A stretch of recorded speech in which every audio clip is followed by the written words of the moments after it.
হরে কৃষ্ণা। ভক্তি রসামৃত সিন্ধু গ্রন্থের অষ্টাদশ অধ্যায় ভাবাবিষ্ট ভক্তের লক্ষণ। ভগবদ্গীতায় বলা হয়েছে যে সমস্ত জড় কলুষ থেকে মুক্ত হয়ে ব্রহ্মভূত স্তরে অধিষ্ঠিত হলে ভগবত ভক্তি লাভ করা যায়। যে মানুষ কেবল নির্বিশেষ ব্রহ্মজ্যোতিতে লীন হয়ে গিয়ে মুক্তি লাভ করতে চান, তার পক্ষে শ্রীকৃষ্ণের প্রতি আসক্ত হওয়া অসম্ভব। তার প্রতি এই আসক্তি বা রতি শ্রীকৃষ্ণ অত্যন্ত গোপন রাখেন এবং তিনি কেবল তার শুদ্ধ ভক্তদেরই তা দান করেন। এমনকি সাধারণ ভক্তরাও এই ধরনের বিশুদ্ধ কৃষ্ণরতি লাভ করতে পারেন না। সুতরাং যে সমস্ত মানুষের হৃদয় সকাম কর্মের ক্রিয়া এবং প্রতিক্রিয়ার দ্বারা কলুষিত হয়ে আছে এবং যারা নানা রকম মনোধর্মপ্রসূত জল্পনা কল্পনায় মগ্ন হয়ে আছে, তারা কি করে এই রতি লাভ করবে?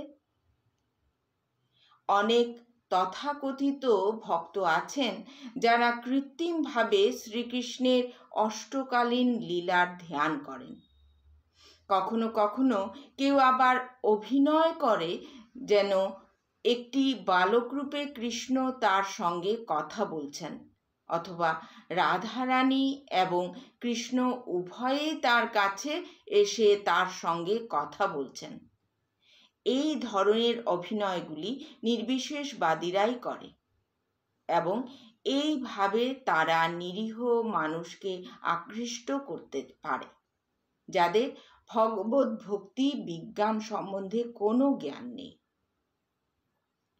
কিন্তু কোনো অভিজ্ঞ ভক্ত যখন সমস্ত কৌতুকাভিনয় দেখেন, তিনি তৎক্ষণাৎ সেই সমস্ত কপটাচারী ভণ্ডগুলির মুখোশ খুলে দেন। কখনো কখনো এই সমস্ত ভণ্ডগুলি শ্রীকৃষ্ণের প্রতি আসক্তির অভিনয় করে, কিন্তু সেগুলি কখনো যথার্থ আসক্তি বলে স্বীকার করা হয় না। এখানে কেউ প্রশ্ন করতে পারেন যে এই ধরনের আসক্তির অনুকরণ করার ফলেও ধীরে ধীরে শুদ্ধ ভক্তির স্তরে উন্নীত হওয়া যেতে পারে। এই আসক্তির অনুকরণকে দুটি ভাগে বিভক্ত করা হয়: ছায়া আসক্তি এবং পরা আসক্তি।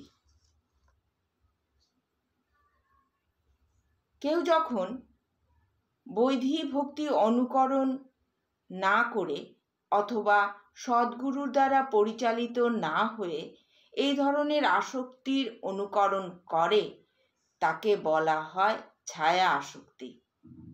কখনো কখনো দেখা যায় কোনো মানুষ জড় সুখ ভোগের প্রতি আসক্ত থাকা সত্ত্বেও অথবা মুক্তি লাভের আকাঙ্ক্ষী হওয়া সত্ত্বেও সৌভাগ্যক্রমে ভগবানের দিব্য নাম কীর্তনরত শুদ্ধ ভক্তের সঙ্গ করেন।